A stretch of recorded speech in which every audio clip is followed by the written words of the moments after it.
Hello my beautiful people, welcome back to another episode on the Party class. So last two classes we saw origin of music, we saw what music is, but today's class we are going to dive deep into Indian classical music.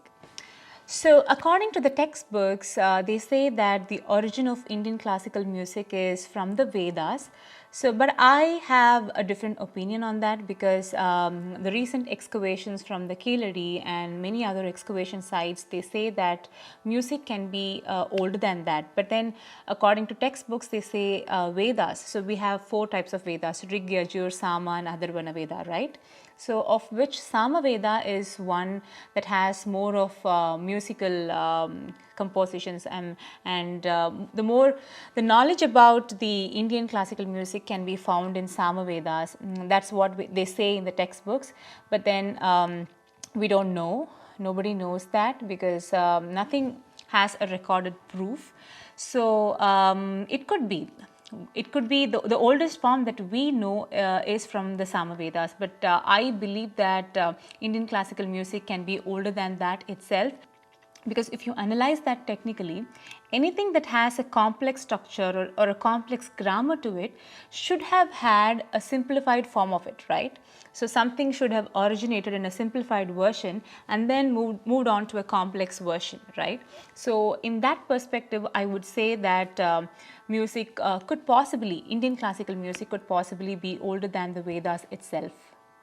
And this is just my opinion, and if you disagree, please do start a conversation in the comments and I would like to debate with you. And I would also love to learn new things that I don't know or that I made a mistake of. And many resources, they also say that Indian classical music is the music which actually gave birth to so many other music in the world, saying that Indian music is the first form music in the world. But I definitely don't agree to that because yes, I love my country, I'm an Indian, I love my country, but then a fact is a fact, right?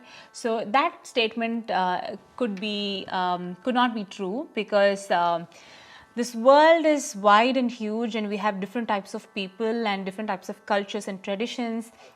Chinese people, they look like Chinese people because of the geographic location, and Indian people, they look like Indian people because of the geographic location, and same goes with the European and the American, right? Similarly, even the music would have evolved based on their tradition, their geographical location, right?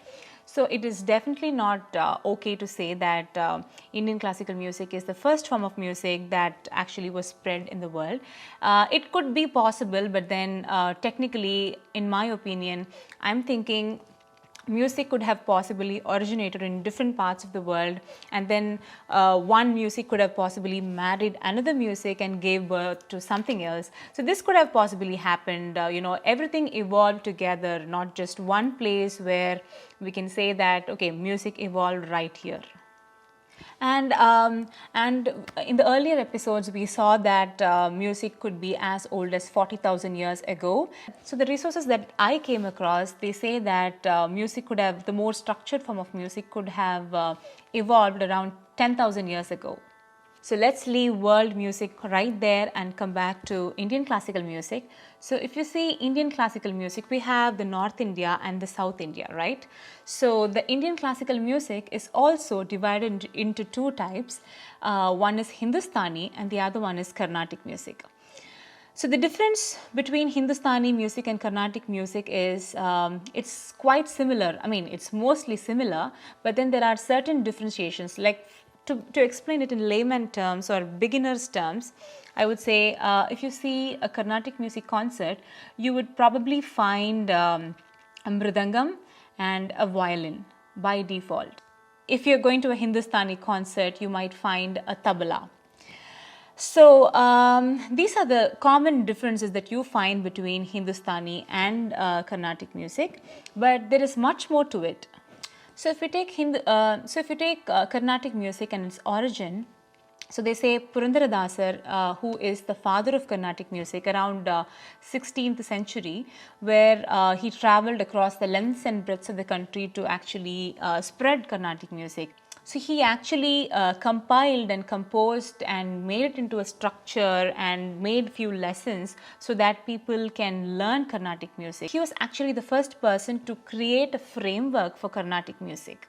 It's quite unclear that when Hindustani music started, and the development of Hindustani music, it reached its peak during the reign of Akbar in India. So only during that time Hindustani music actually evolved, and this is what the resources that I referred say. It is not my opinion. If it is my opinion, I'm going to tell you guys that it is my opinion. So major influence of the Arabs and the Persians actually gave birth to Hindustani music. So basically it's fundamental and its roots are in Carnatic music, and it would have got influence from the Persians and the Arabs, and it would have given birth to Hindustani music. Like I said earlier, there are different forms of music throughout the world, and one form of music marries the other and it gives birth to something else. So this is what happens to most of the music. That is why people anywhere across the world, they want to preserve the tradition, they want to stick to the original version of it and then pass on to generations. So that's why musicians are super, they are very stubborn when it comes to learning traditional music. So like I said, the difference between the Carnatic music and the Hindustani music, there is not much difference, because the ragams in Carnatic music, they have similarities with Hindustani music. So the ragam Bhairav in Hindustani, its equivalent in Carnatic music is Maya Malavagaule, and the ragam Bhupali in Hindustani has its equivalent Carnatic in Mohanam. So this is how, there are a lot of similarities between Carnatic music and Hindustani music. For example, they call it as Swarasthanams. We will talk about Swarasthanams in the future episodes. There are 12 Swarasthanams in Hindustani music, and there are 16 Swarasthanams in Carnatic music. So like this, there are so many differences, and also there is difference in the terminologies that they use, and also the languages. So the Carnatic music compositions are mainly based of languages like Telugu, Tamil, Malayalam and Kannada, and the Hindustani music is more of Punjabi, Urdu, Sanskrit and also Braj Bhasha. There is something called as Manodharma Sangeetam in Carnatic music, or they call it as extempore music. So we will talk about extempore music. It's something like, when I say extempore, it means that like on-spot improvisation. Let's say that there is a concert happening, and let's say the musicians are singing the ragam Hamsadvani. So on the spot they make some improvisations, and they would not have been prepared, but then on the spot they make the improvisation, and they get creative. So that is called as extempore or Manodharma Sangeetam. So that is very famous with respect to Carnatic music. So that's it for today's episode, guys, and I hope you guys enjoyed this video, and I would love to know some feedback and inputs from you guys, and I hope you guys liked it. And thank you so much for watching, and I will see you guys in another episode.